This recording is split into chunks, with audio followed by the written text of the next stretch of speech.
안녕하세요. 소리중독입니다. 이번에 들려드릴 작품은 이무영 작가의 누이의 집입니다.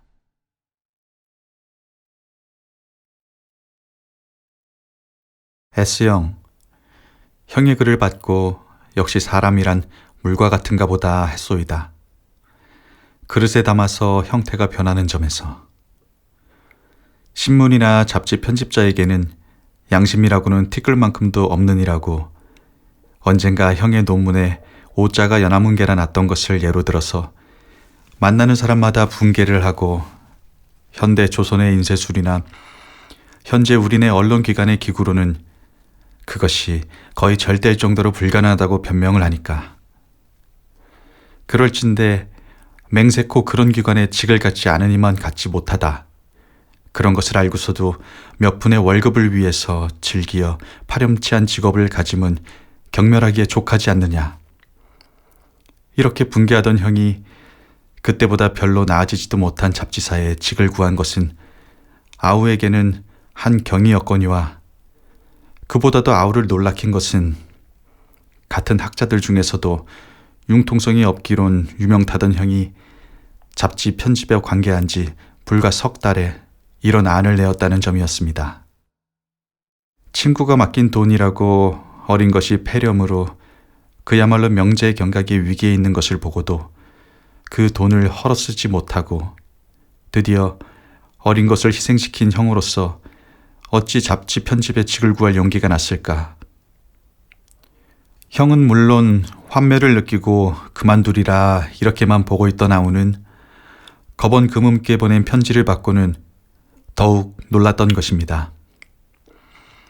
사실 형이 준 제목은 벌써 3년 가까이 붓을 들지 않은 아우에게 비상한 흥미를 주었더이다. 동기야 무엇이었든 한번 붓을 놓고 3년간 여러 편집자에게 졸려가면서도 파괴를 하지 않은 아우에게 다시 붓을 잡을 흥미를 일으켜 주었다는 점만으로도 편집자로서의 형의 수완을 만점이라 하지 않을 수 없습니다. 다 알다시피 빈곤한 잡지사로서 원고가 되어 들어오기보다도 허실이 되기에 더 가능성이 있는 아우에게 선뜻 30원의 성금을 보낸 점이라든가 이 돈의 소비 기록을 지목한 점이라든가 역시 형에게는 그런 소질이 다분히 있었던 것이 아닌가 했습니다.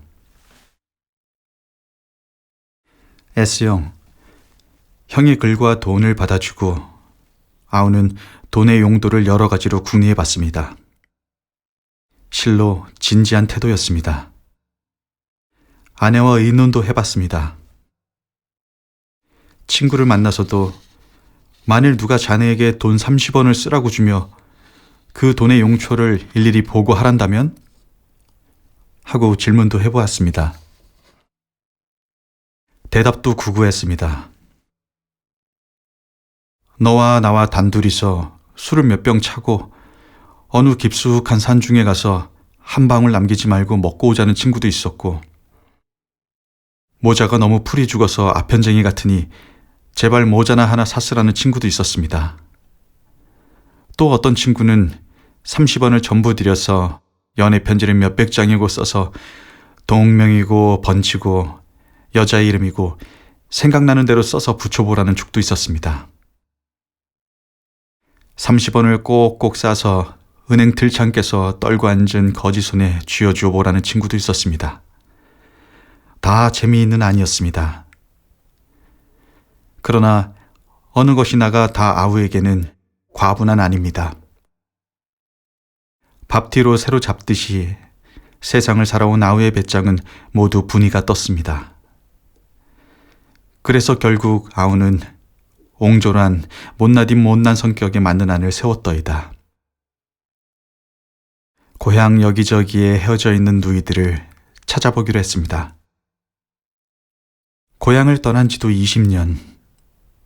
그간에 4, 5년에 한 번씩 들르기는 했으나 누이들을 찾아볼 여간은 없었습니다.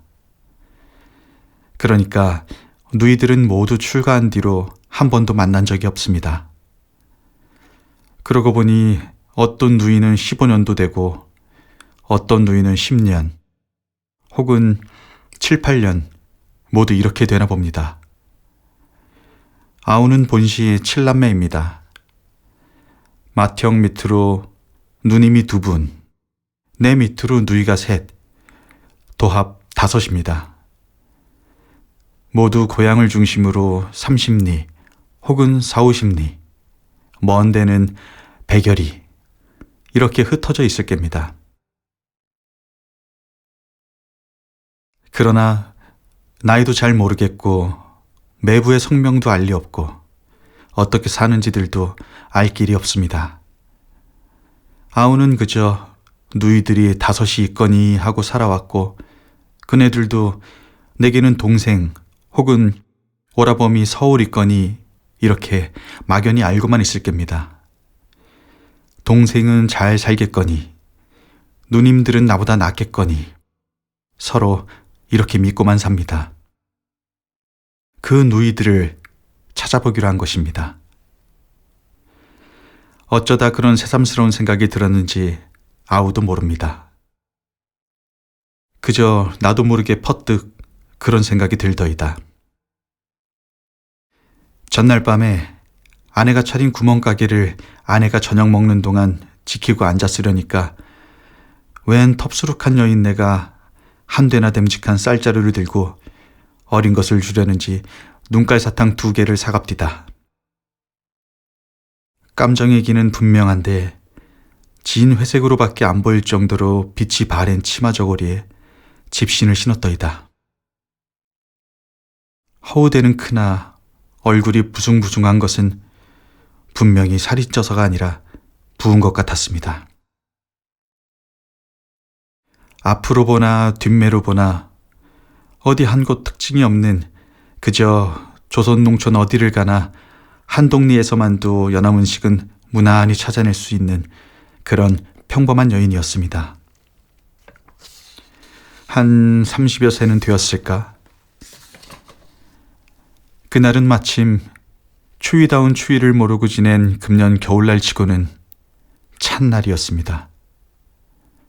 거리에는 겨울 아침 참새처럼 고개를 움츠린 사람들이 회색 하늘을 힐끔힐끔 흘겨보며 가고 오고 하고 있었습니다. 그들은 비가 오는 것도 아닌데 추녀 밑으로 쫙 붙어서서 걷고 있었습니다. 그 여인은 눈깔 사탕을 사가지고도 웬일인지 가게 앞에서 움직이지 않았습니다. 뭘 더 사려는가 했으나 그렇지도 않은 모양이었습니다. 얼마를 초라하니 서서 오가는 거리 사람들을 바라다보고 있던 여인은 아무 말 없이 가려고 하다가 다시 되돌아서서 이 두부 얼마씩입니까? 8전입니다. 주인 아주머니 어디 갔습니까? 네, 안에서 저녁 먹습니다. 여인은 또 한참 두리번거리더니 손에 쥐었던 돈을 헤어보는 모양입니다. 아마 돈이 모자라나 싶어 1, 2전 모자라면 다음에 가져오라고 주워 보내리라쯤 생각하고 있었으나 그는 머뭇머뭇하다가 그대로 휙 가버리었습니다. 그저 그뿐이었습니다. 그러고 말았는데 어쩐 일인지 퍼뜩 나는 고향에서 헤어진 채로 있는 누이들이 보고 싶다 생각했습니다. 먹고 싶은 것이나 입고 싶은 것이 생각이 나면 안달이 나서 못 참는 아우입니다. 그렇게 한번 생각이 들자 걷잡을 수가 없었습니다. 아우는 그날 밤으로 행장을 차렸습니다. 언제나 흐릿터분한 얼굴로 담배만 빨고 앉았던 아우가 갑자기 어린애처럼 좋아하는 것을 보더니 아내도 대견하던지 가게에서 꽃감이고 외금개며 과자 부스러기를 5뭉치를 싸줍디다. 너저래도 이게 5원 각수치하요. 아내는 30원 속에서 이것을 물릴 작정인지 이렇게 말했습니다. 나는 잠자코 앉아서 트렁크에다 챙겼습니다. 마침 섣달 금음께라 자동차는 붐볐습니다. 20년간의 도시 생활에서 배운 파렴치로 부인네를 밀치고 아이들을 떠밀고 해서 겨우 차표를 사들고 차에 올랐으나 빈자리는 하나도 없었습니다. 하는 수 없이 트렁크를 운전사 뒤에 놓고 그 위에 그대로 주저앉았습니다. 날씨는 한결 간밤보다도 풀렸었습니다. 눈이 들어갔다 나왔다 할 정도로 흔들리면서도 가끔 차창 밖의 초라한 풍경을 바라보기도 하며 그러고로 몇 시간을 달렸습니다. 아우의 고향은 자동차길로 7시간을 갑니다. 중로의 알이란 읍에서 내려 점심 요기를 하고 겨우 자리를 하나 얻었습니다. 싸움이나 한 사람들처럼 이야기 소리도 없었습니다. 가끔 중년 부인이 안고 앉은 어린 것이 보채는 소리와 몸이 달아서 달래는 어머니의 약쓰는 소리, 마차꾼을 보고 길을 빨리 안패해준다고 악을 쓰는 운전사의 욕지거리, 그저 이런 정도였습니다. 그래도 알을 지나면서부터는 길도 넓었고 평탄하기도 해서 18정원에 30여 명이 탔건만 그렇게 고된 줄을 몰랐습니다. 알과 씨 사이에 어떤 고개를 넘어갈 때 농촌 사람인 듯 싶은 노인과 여차장이 악다구니를 시작해서 한동안 소란했으나 노인이 얘야 글쎄 네가 날 일평생 먹여 살린 손녀가 아닐 바에 왜 그렇게 윽받고 야단이냐. 난 내 돈 내고 자동차 탄 죄밖에 없다. 하고 한탄을 해서 그것이 어떻게 다른 승객들에게 우습게 들려 한동안 웃음판이 되더니 웃음도 끝나고 다시 차 속은 괴괴해졌습니다.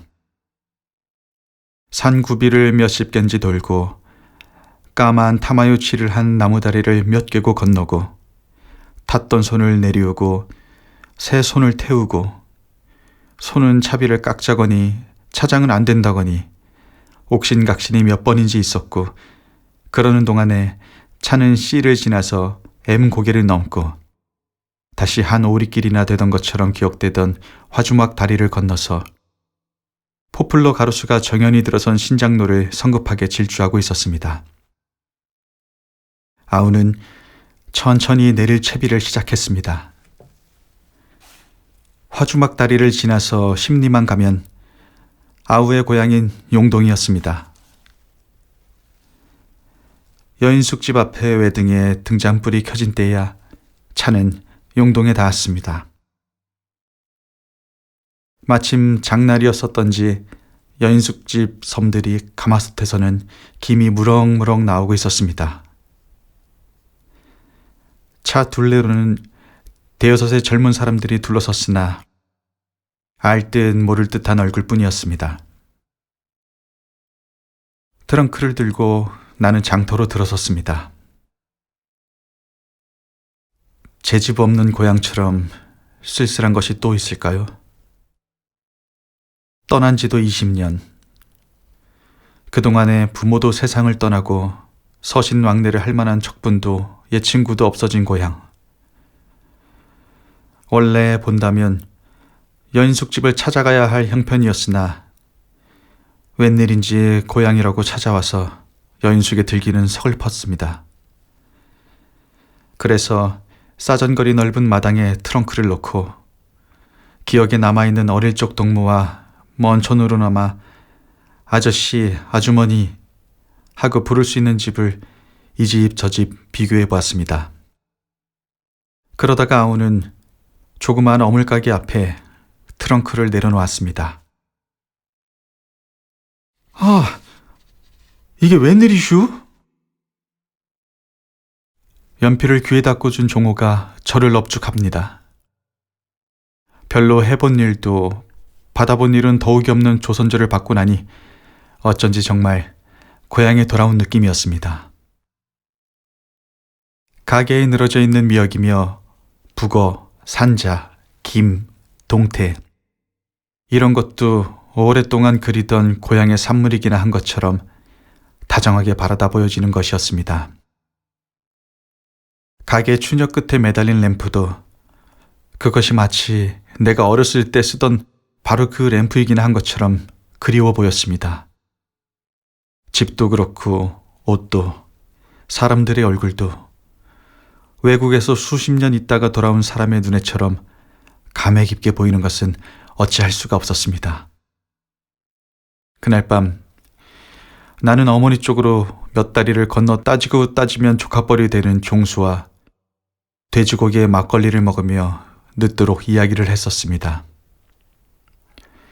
그의 사는 품이며 아직도 이름이 기억되는 몇몇 동무들의 생활도 묻고 듣고 가시무질린 양복이나마 외관 그럴듯이 보이면서도 매달 10원 각수의 전당이자를 물고 사는 아우 자신의 현재 생활 이야기도 주고받았습니다. 늦게 거의 자정이나 되었어야 아우에게 배움의 길을 열어준 Y씨의 아들인 Y군도 합석이 되고 해서 이야기도 휩쓸리고 주격도 어울리고 오래간만에 푸근히 고향 품에 안겨도 보았더이다. 갓난애들의 잠든 숨소리처럼 평화한 분위기를 빚어주는 램프 심짓하는 소리에 20년간의 도시 생활에서 거칠 대로 거칠어진 신경이 잠을 잔 탓인지 마셔도 술은 취하지 않더이다. Y군도 취해서 셋이 웃고 떠들고 하건만 심짓하는 소리는 의연 귀를 통해서 심장 속 깊이 스며들더이다. 자리에 누운 것은 2시.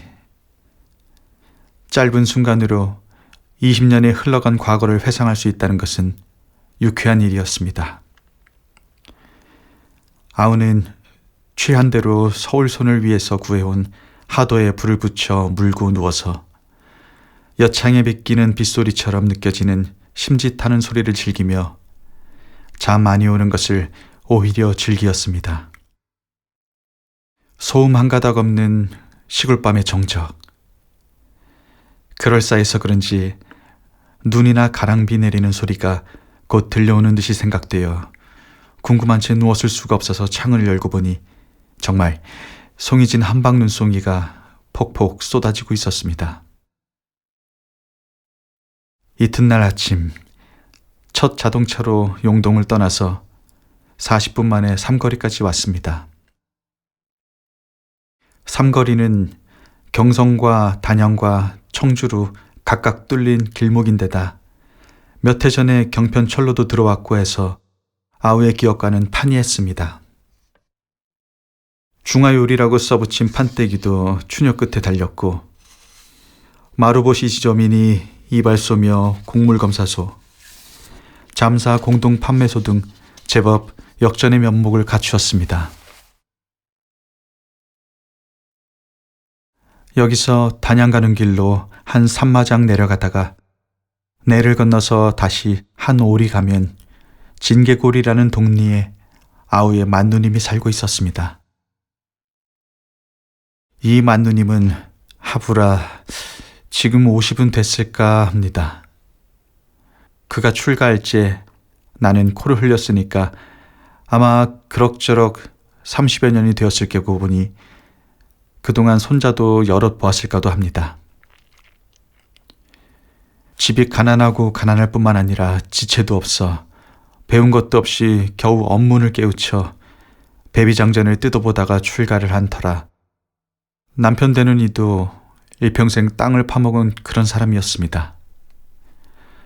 언제던가 그가 아직 철이 못 났을 때 어머니가 맞사위를 보고 오진 못하더라도 가끔 편지나 하라 고 이르니까 낯을 놓고서야 기억자도 분간 못하는 위인이 편지가 다 뭡니까 하며 어디서 들었는지 무소식이 희소식이라고 하던 기억이 있을 뿐 그의 얼굴 모습은커녕 성명조차도 아리송한 터수입니다. 진계골이란 양 미간처럼 생긴 산 복판에 자리를 잡은 동리였습니다. 한데 뒷간까지 합쳐도 30호가 될지 말지 한 산속이라 돌담이 엄청나게 많은 빈촌입니다. 동구 들어서면서 밭 흙덩이를 발로 뭉개보니 끈기 하나 없는 모래흙인데다가 빛도 붉었습니다. 개암이나 감, 대추 같은 과목이라도 쫙 들어박혔음직한 위치였으나 초라한 포플러 나무밖에 나무라고 이름질 만한 나무도 변변찮은 그런 동네였습니다. 한 복판쯤에 느티나무 고목 한 개가 서 있으나 담배라고 써붙인 양철 쪽이 더 득세를 하고 있게 썩어 문드러지고 작년보다는 연사가 낮다고 하는데도 새로 해 이은 지붕이라고는 네댓집에 불과했습니다.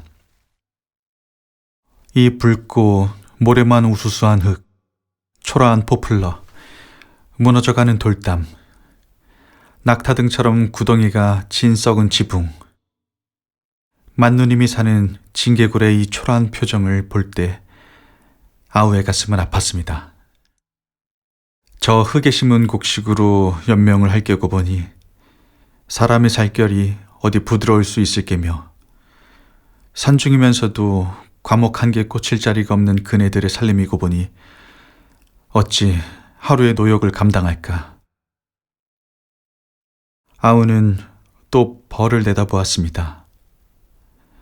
빤히 하늘로만 뚫린 천수답, 총각의 수염터 자리, 푼수나되는 벼 벤 포기, 저 밭, 저 논이나마 우리 누님은 얻어붙이는 사람이 아니기를 아우는 빌고 빌었습니다.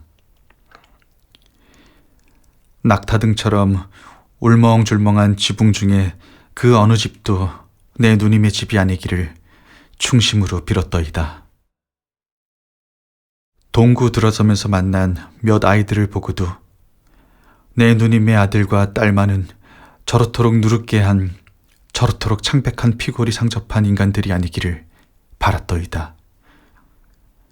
아니, 징계골을 한번 훑어보고 난 아우는 이 동네의 그 어느 집도 내 누님의 집이 아니기를 빌고 빌었습니다. 김종필이 그이는 지금 여기서 떠났어요.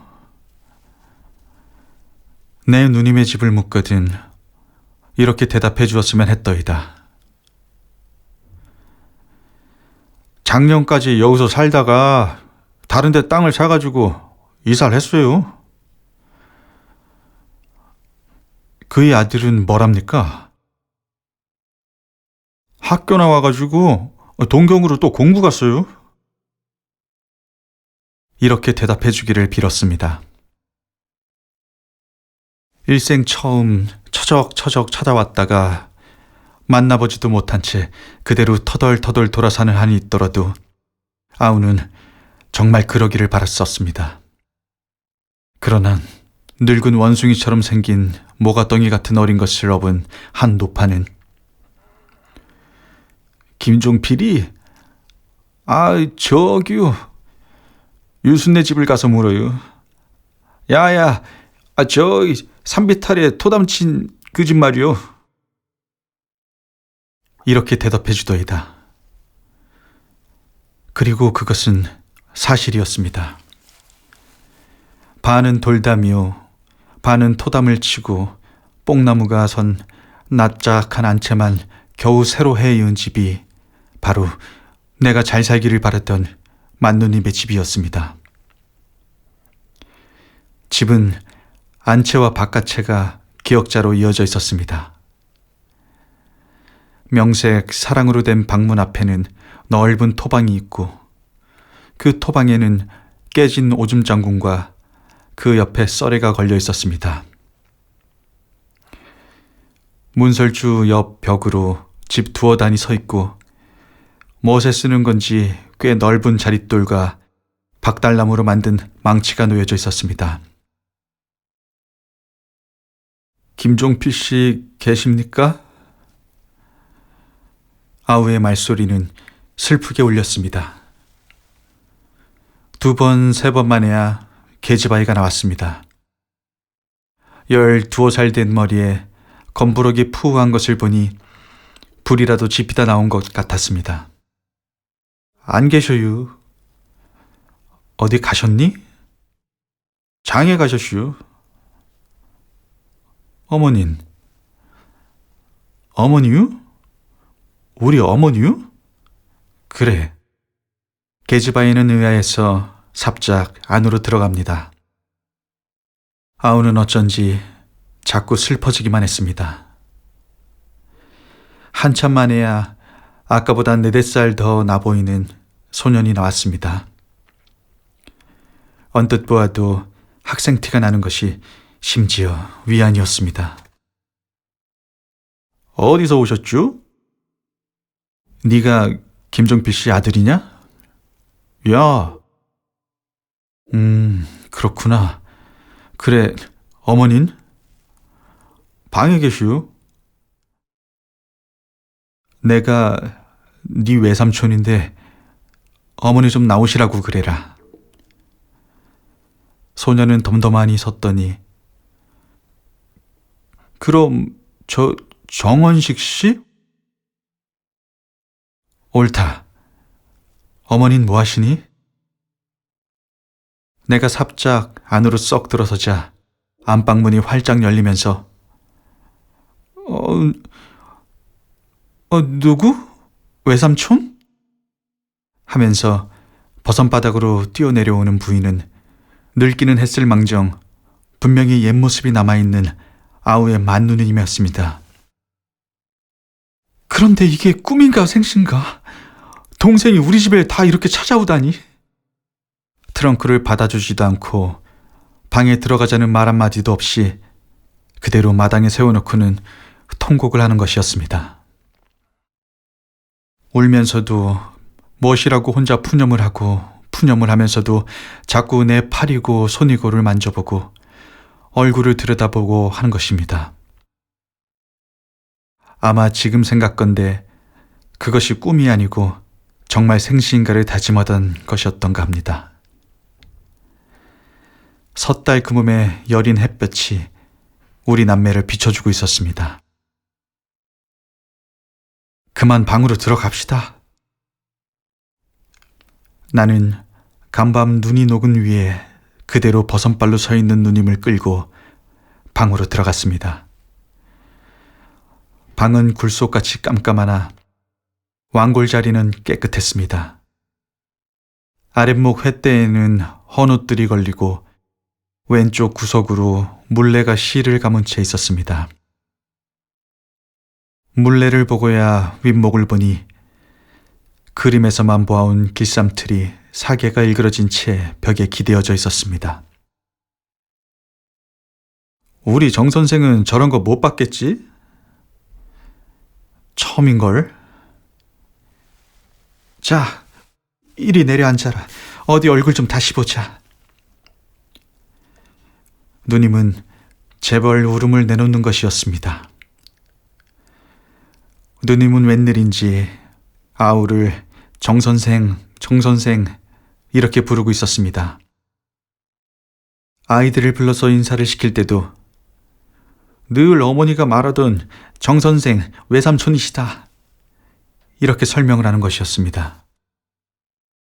나는 방 안을 간단없이 둘러보고 있었습니다. 처음 이 징계골을 들어설 때 흙덩이를 만져보고 새로 해 이은 집이 몇 채나 되는 글을 헤어보던 그 심리와 같았습니다. 횃대에 걸린 옷만으로는 누님의 생활 상태를 엿보기에 지난한 것이어서 나는 시선을 장이며 벽, 천장, 그리고 입은 옷, 심지어 문 같은 데로 빙글빙글 돌렸습니다. 성냥괴짝에 종이를 바르고 그 위에 무늬를 그린 색지를 붙인 것이 2개였고 그 위에 바느질 그릇인 듯 싶은 댕댕이 바구니. 벽은 신문으로 도배를 하기는 했으나 절어서 노랬습니다. 그것도 군데군데 땜질을 했고 장지문도 역시 대부분이 신분과 소학생들의 공책장으로 붙여져 있었습니다.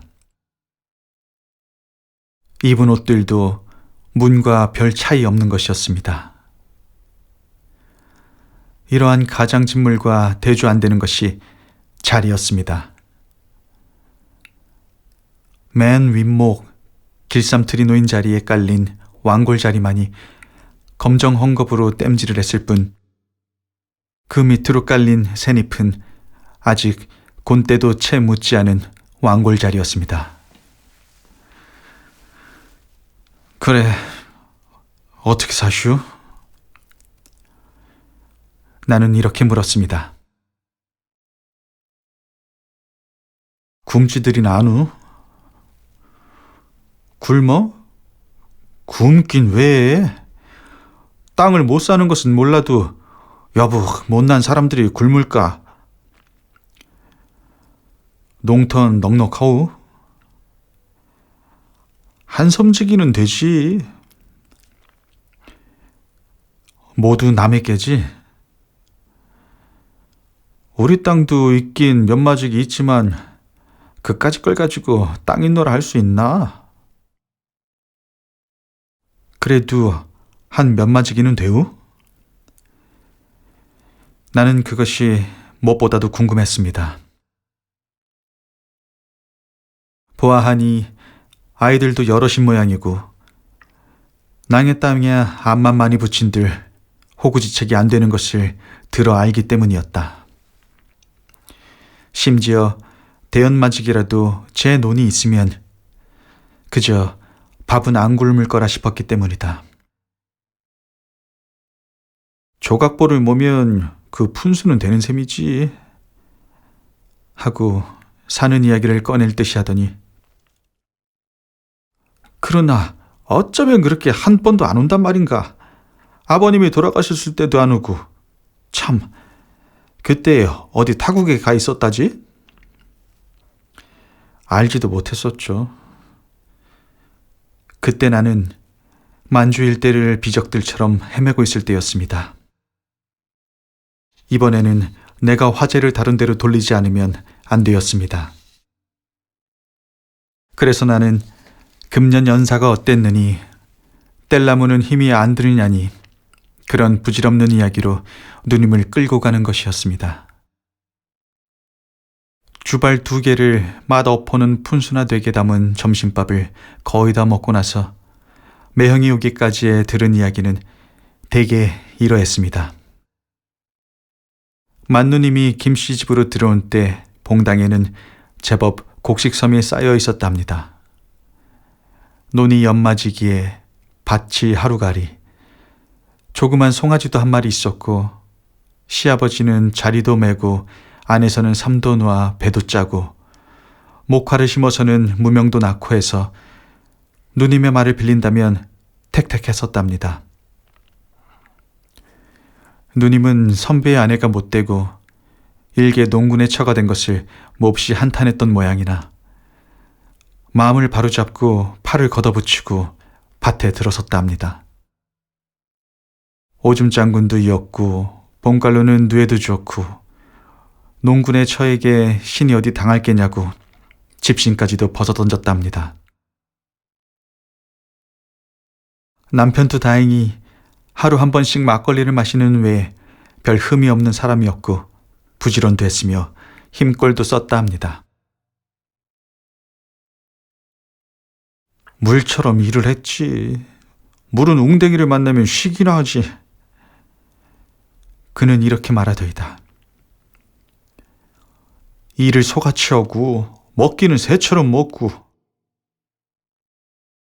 이 한마디로써 그의 반생은 충분히 표현되었다고 생각되었습니다.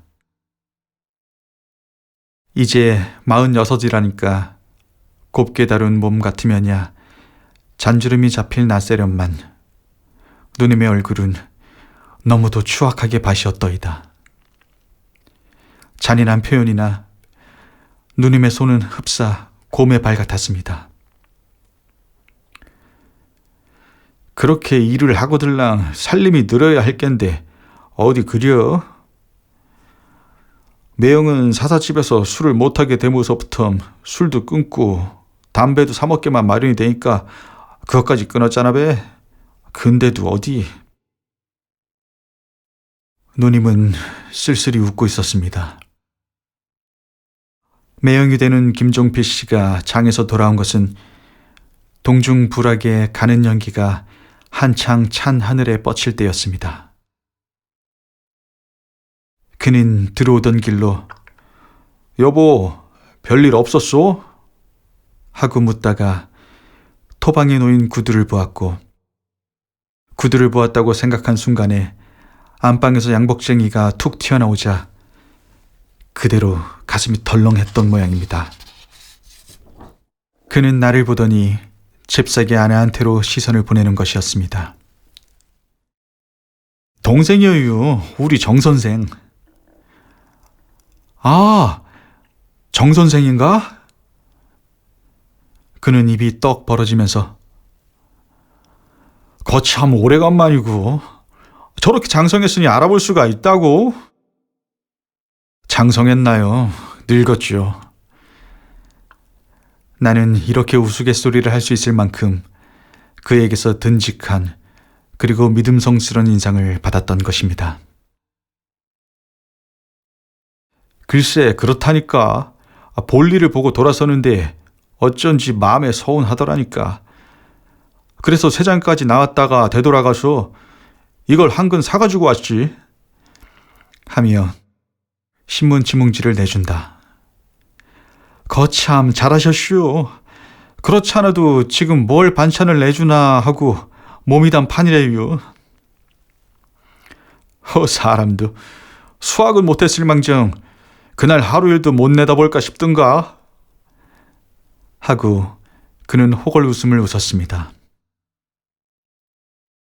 저녁상을 물리고는 건넌방으로 건너갔습니다.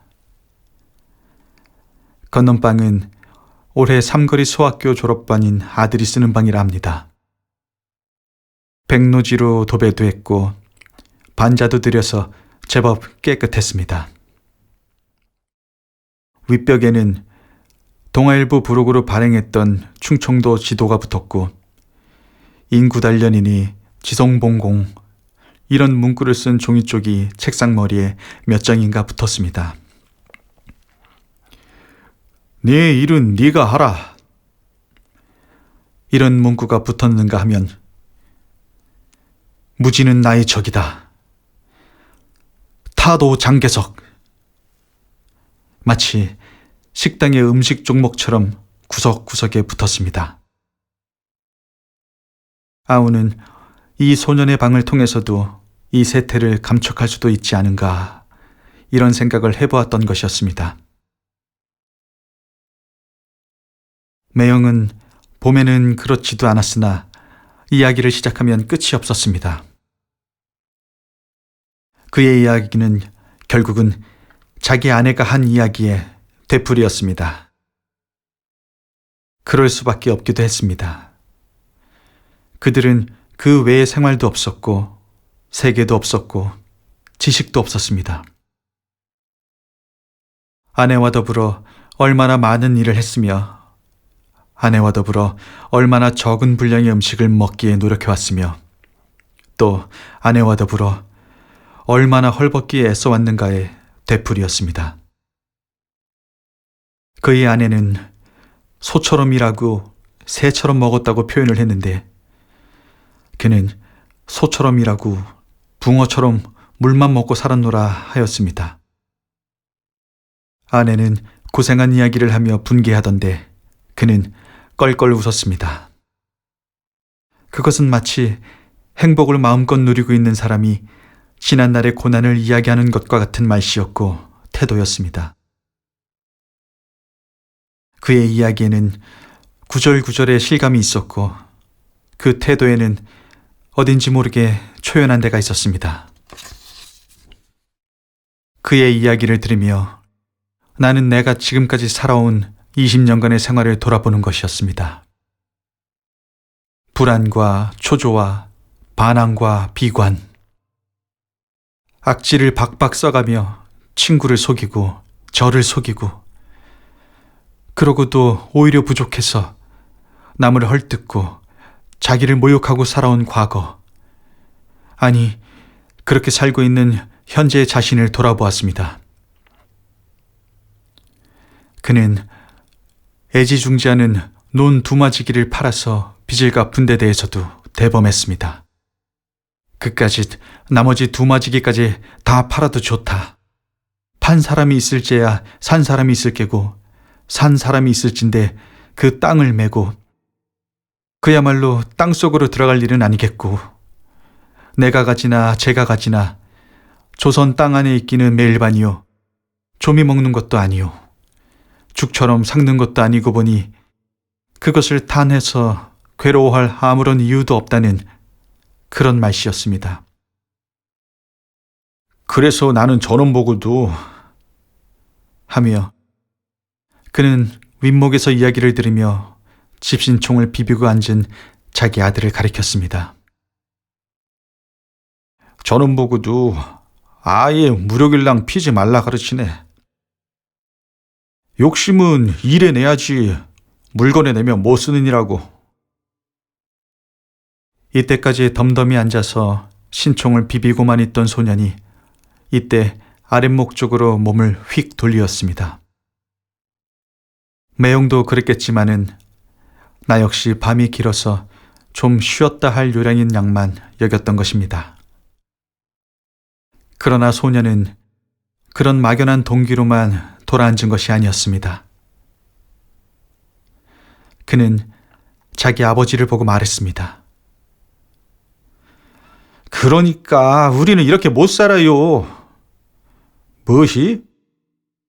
뭐세든지 남한테 지고만 사시니까 이렇게 남보다 잘 살대요?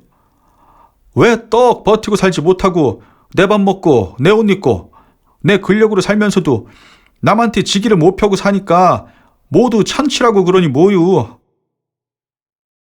이 야무진 소년의 항의에 그는 오직 호탕한 웃음으로 대답을 하고 마는 것이었습니다. 아버지와 아들,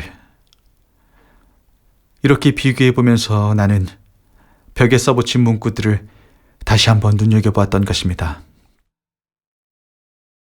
저놈은 지 어머니를 닮았지? 하고 실없는 아버지는 또 한바탕 웃어대는 것입니다.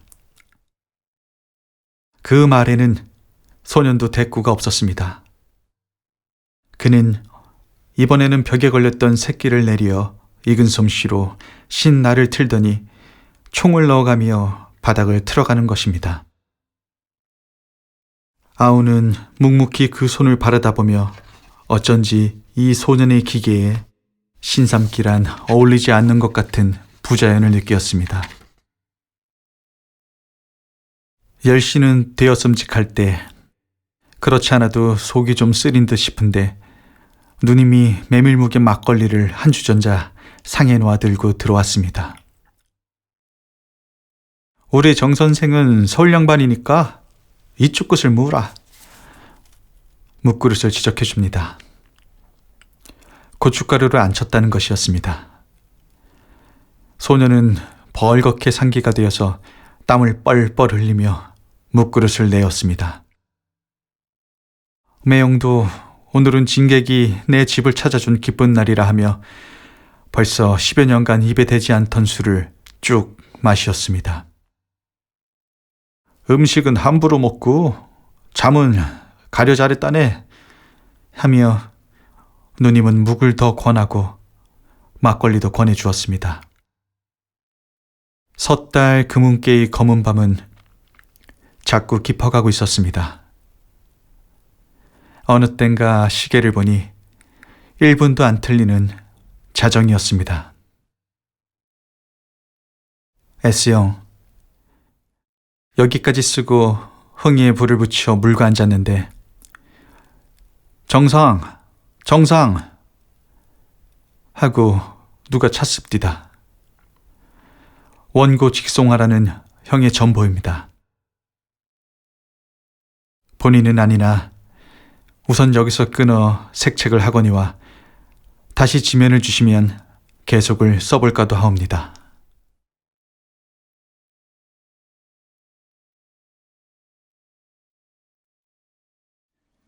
지금까지 소리 중독이었습니다. 함께 해주셔서 감사합니다.